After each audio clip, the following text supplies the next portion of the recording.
Good afternoon, evil, and I will tell you one story of a good viewing. The forest closed in around them like a living thing, the trees' twisted limbs casting long, quivering shadows in the late afternoon light. For friends, Mara, the fearless leader, Jonas, the taciturn skeptic, Elise, spooked by every rustle, and Carl, who insisted on cracking jokes to dispel his own dread, had set out for a weekend camping trip in the remote Highpine Woods. By nightfall on their first evening, they realized the map in Carl's dusty pack bore no marking for the small dirt track they had followed. The GPS on their phones flickered with static. Every signal fell to zero. When Mara suggested they turn back, Jonas shook his head. Only half a mile to the ridge, he insisted, though none of them could recall a ridge on any map of the region. The underbrush gave way abruptly to a clearing. In its center lay an abandoned village, half hidden by moss and vines. The buildings clustered around a dried-up well, their shingled roofs caved inward, black gashes yawning like open mouths. A stench of rot rose from the well's depths, and a single wooden bucket lay on its side, its handle snapped. Elise gasped. This place, it's centuries old. How is it not recorded anywhere? Carl's voice trembled as he stepped forward to peer through a broken window. The room inside was empty save for a layer of dust so thick it shrouded the floor like fresh snow. No furniture, no hearth, no sign of life, only walls scored with deep claw marks. Unease crept over the group. Jonah tapped the side of his knife. Let's stick together, he muttered, voice low.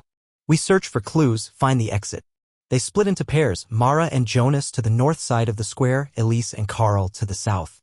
A broken signpost by the well read in faded letters, Welcome to Blackwyrm.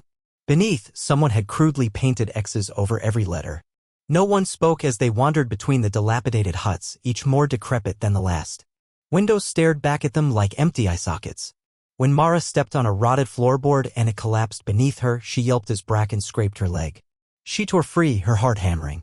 In one cottage, Jonas discovered a collection of ragged dolls pinned to the walls by rusty nails, their button eyes staring in all directions. Each doll was dressed in tattered scraps of children's clothes, caked in an unidentifiable brown crust that smelled of iron. Jonas's stomach lurched. God help me, what is that? He whispered.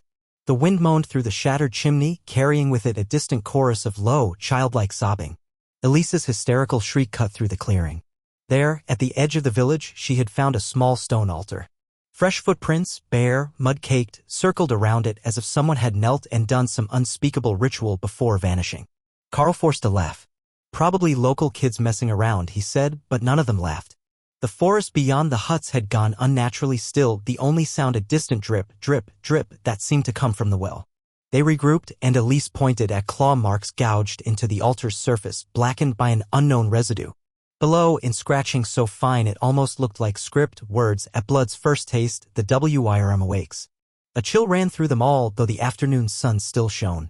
Jonas ran a finger over the writing, the residue smeared crimson across his print.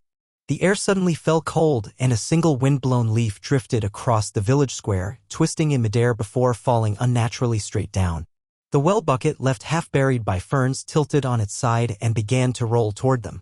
Carl bolted forward, trying to catch it, but at the edge of his vision he thought he saw something crouched behind the bucket, its head too big, too round, and its limbs bent at impossible angles. When he yanked the bucket free, the hush broke with a sudden chorus of laughter, high-pitched, monochord, and wholly inhuman. Jonah's jaw tightened.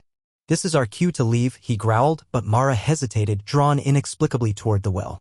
She ran her hand along the rim, and the laughter ceased. Silence reigned so absolute it pressed against their eardrums. Then, down in the darkness of the well, something shifted. The drip, drip, drip slowed, then stopped. The friends leaned in, and a single, bone-dry rasp whispered up from below, "You found me." Panic ignited.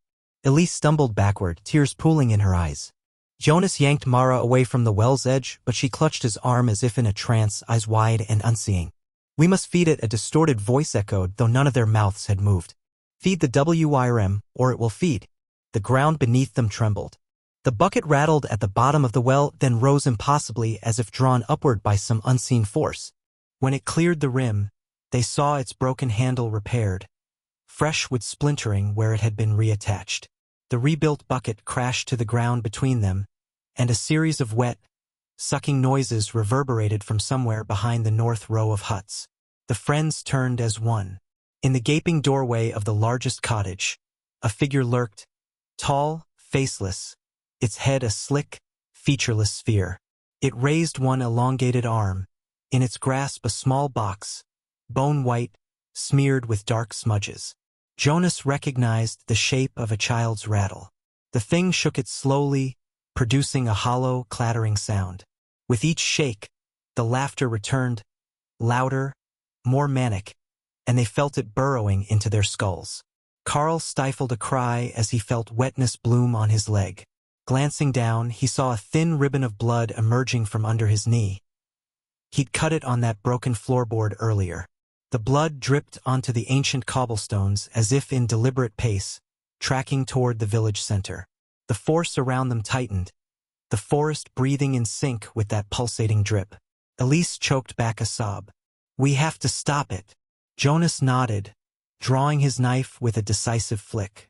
"We draw a line," he said, voice breaking. "On my count. 1, 2, 3. They advanced toward the bizarre apparition as the ground shook more violently. Branches outside snapped, rolling thunder of splintering wood. The figure did not retreat. Instead, it tilted its head slightly, and the rattle took on a softer tone, like a lullaby sung underwater. Mara, trembling but resolute, raised her voice. "We won't let you hurt us." The thing hesitated, and in that moment the world shivered. A deafening crack split the air. The roof of the largest hut collapsed inward, sending shattered timbers raining down around them. Splinters dug into skin, and the creature vanished in the dust. The shockwave knocked Elise off her feet. When she scrambled up, the clearing lay silent once more, except for one thing. The path back into the woods, which had been there moments before, had disappeared. In its place stood a wall of trees, their trunks fused together like living sinew, black sap oozing from the bark. The friends stared, hearts pounding, breath ragged. Jonas reached blindly for Carl's hand, only to find the space empty. Carl lay slumped against the altar, eyes closed, one arm outstretched toward the forest barrier. A sprawl of red bloomed beneath him. Mara raced to Carl's side, shaking him. "Carl! Carl, wake up!" But his lips moved in silent words, and his chest did not rise. Elise sobbed, and Jonas gripped the hilt of his blade as tears streamed down his face. The bucket rested at their feet, bristling with black claw-like runes that hadn't been there before. Then, from the well, the first drop of blood fell, slow, deliberate, onto the stone below, and the children's laughter began anew, a promise that nothing here would ever let them go. The laughter from the well echoed louder now, a ragged symphony that wormed its way into their bones. Mara pressed her palm to the cold stone rim, fingertips slick with Carl's blood and something far darker. Each heartbeat felt like a hammer blow, each breath a gasp in a void. Elise knelt beside Carl's still form, her sobs muffled by the oppressive hush that pressed in from all sides. Jonas tightened his grip on the knife, its edge reflecting nothing but black. We can't leave him," Elise whispered, voice trembling. But Mara shook her head, eyes wild. "There's nothing left of him," she said softly. "He's already gone." Her words landed with the weight of a tombstone. Elise's tears spilled freely as she looked from Carl's pale face to the well's yawning mouth. Jonas glanced between his friends, mind racing. "We have to end this," he said finally. "Whatever it is, whatever fed on Carl, we stop it now." The moment he spoke, the air shifted. Dust motes swirled as an invisible wind whipped around the clearing. The bucket by their feet rattled violently, then rolled toward the well of its own accord. As it crossed back over the threshold, the ground vibrated, and from deep within the earth came a low, rumbling growl that shook the bones of the woods themselves. "Run!" Elise screamed, but Mara grabbed her arm. "No," she insisted. "We finish it." Jonas hesitated, torn between flight and fury. Then, as another droplet of blood fell from the well's dark throat, he nodded. "Together," he agreed. They formed a trembling triangle around the well, eyes locked on the swirling darkness below. Elise, shaking, produced a length of fraying rope from her pack. Only half a coil remained, and tied it around her waist, passing the loop to Jonas. Mara closed her eyes, whispering words she didn't recognize. her hand pressed flat against the stone, as if feeling for some hidden switch. The well's interior glowed faintly then, an angry, pulsing red, as if veins of burning iron lined its walls. From that glow emerged something vast and writhing, a mass of knotted flesh and sinuous tendrils shuddering in and out of sight. The stench of decay rose in thick waves as claws the size of knives scraped against the stone flange. Elise gagged, but Jonas forced her to hold firm. "On three," Mara said, breath ragged. 1, 2, 3. They heaved. The rope tightened, cutting into Elise's waist as she half fell, half walked backward, dragging something heavy. Jonas followed, pulling with all his strength. Mara, eyes blazing, guided the weight upward even as the tendrils lashed out, screeching, half beast, half child in anguish, seeking purchase on her limbs. With a final, shuddering yank, they hauled the mass free of the well. It landed between them in a wet, quivering heap, matted fur, glistening teeth as long as fingers, and eyes too many black orbs rolling in a single, gaping maw. From its belly, tangled remnants of small bones and shredded flesh spilled onto the cobblestones. It roared, a volcanic blast of rage and hunger that shattered the oppressive silence. Panic flared. Jonas stumbled back, tripping over roots that erupted through the stones. Elise screamed and Mara stood firm, raising a battered camping shovel. The thing lunged, but with a roar of her own, Mara brought the shovel down. Metal met flesh in a spray of gore, and the creature's screech pierced the sky as it recoiled. More limbs burst from the well's gloom, slender, sickly pale, fanged mouths dripping venom. The earth itself convulsed, tree trunks groaned as roots writhed like serpents, snaking toward them. Jonas and Elise joined Mara, slashing and hacking at the emerging horrors with knife and shovel, each strike an act of defiance against unspeakable evil. Blood slicked their hands, masks their faces in red, but the creature retreated, melting back toward the well with a final, piercing keening that resonated through their chests. Then, as abruptly as it began, the trembling ceased. The forest fell deathly still, the only sound the drip, drip, drip of Carl's blood pooling into the well's depths once more. Mara stumbled to the rim, breathing hard. It's back," she whispered. But as she peered inside, the well was empty, save for the crimson stain of blood on its stone floor. The orb of light had died, the maw closed. No tendrils, no snarling flesh, only stillness. Elise collapsed against Jonas, shaking so hard she could barely stand. Jonas helped her to her feet, scanning the ruined village. Huts lay shattered, runes scorched into doorways, dolls and children's clothes strewn across the cobblestones. "We did it," he croaked. Mara didn't answer. She sank to the ground, gaze blank. Moments passed. Then a sound, the faintest echo of children's laughter, drifted through the trees. At first, they thought it was their imagination. But it grew, weaving between the trunks, rising and falling like a cruel lullaby. One by one, the windows of the huts began to glow from within, a pale, flickering light that beckoned them closer. "We have to go," Jonas said, pulling Elise up. Mara rose slowly, eyes locked on the nearest cottage. Its door creaked open. The glow beckoned, warm and inviting. "Mara, come on," Elise urged, but Mara took a step forward, drawn like a moth to a flame.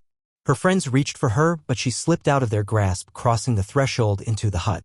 The door slammed shut behind her with a crack that echoed like a gunshot. Jonas and Elise sprinted to the door, pounded on the wood, but it held fast. Inside, Mara's screams tore through the walls, first muffled, then clear, then cut off as if something mercilessly silenced her. The light inside flickered once, twice, then died, plunging the window into darkness. Abruptly, the village shook. The ground cracked, cobblestones split open, releasing tendrils of dark sap that crawled toward them like hungry snakes. Jonas grabbed Elise's hand. "Run," he shouted, tearing at the door, then turning to flee. They didn't look back. Branches twisted into snarling faces, roots reached up to trip them, and that laughter followed, echoing from every direction. The barrier of fused trees loomed behind them, impenetrable. Up ahead, the path they'd come in on had vanished, only tangled undergrowth and open sky. They burst into the woods, lungs burning, hearts hammering. Each step forward felt like wading deeper into a nightmare with no waking in sight. Above them, the once familiar treetops warped into grotesque shapes, as though painted by a mad artist. Somewhere behind them, the laughter ceased, replaced by a distant, satisfied growl. Jonas and Elise ran on, branches scratching their faces, thorns tearing at their clothes. In the distance, they thought they saw a flicker of sunlight, an illusion, perhaps, or a memory of escape. As they raced toward it, Elise looked back one last time and saw the village rising behind them like a phantom, its huts whole again, walls gleaming, and at the center, the well, its rim crowned with a fresh wreath of black flowers. Her scream joined the night. Jonas dragged her onward, neither speaking nor looking back, until trees gave way to mist and the mist to silence. They didn't stop running until their lungs burned and the forest opened onto a highway where headlights blazed, tires screeched, and the real world waited, unknowing, uncaring. They stumbled into the light, coated in blood and filth, eyes wild. Cars swerved around them, drivers gawked. Elise collapsed to her knees, and Jonas cradled her head in his lap as sirens wailed in the distance. But behind them, in the gathering dusk, the Highpine Woods stood silent and still, its secret village hidden once more, waiting for the next trespassers to feed the Wyrm's endless hunger. Thank you very much. See you all in the next video.